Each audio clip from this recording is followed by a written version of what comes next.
بسم اللہ الرحمن الرحیم۔ السلام علیکم ورحمۃ اللہ وبرکاتہ۔ عابد راجہ چینل کی طرف سے آج میں اپنے دوستوں کو رسول اللہ صلی اللہ علیہ وآلہ وسلم کا ایک بہت ہی پیارا فرمان بتاؤں گا۔ کن دو اعمال کی وجہ سے عذاب ہوتا ہے؟ حضرت ابو بکر صدیق رضی اللہ تعالیٰ عنہ فرماتے ہیں کہ نبی اکرم صلی اللہ علیہ وآلہ وسلم دو قبروں کے پاس سے گزرے تو فرمایا ان دونوں کو عذاب دیا جا رہا ہے، اور یہ عذاب کسی بڑے گناہ کی وجہ سے نہیں ہو رہا جس سے بچنا مشکل تھا۔ ایک شخص کو تو پیشاب کے چھینٹے سے نہ بچنے کی وجہ سے عذاب دیا جا رہا ہے، اور دوسرا غیبت یعنی چغلی کرنے کی وجہ سے اس کو عذاب دیا جا رہا ہے۔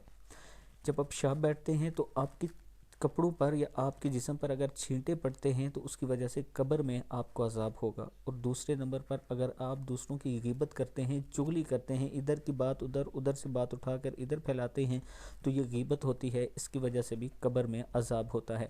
اللہ تعالی ہم سب کو ان دونوں گناہوں سے دور رکھے۔ السلام علیکم ورحمۃ اللہ وبرکاتہ۔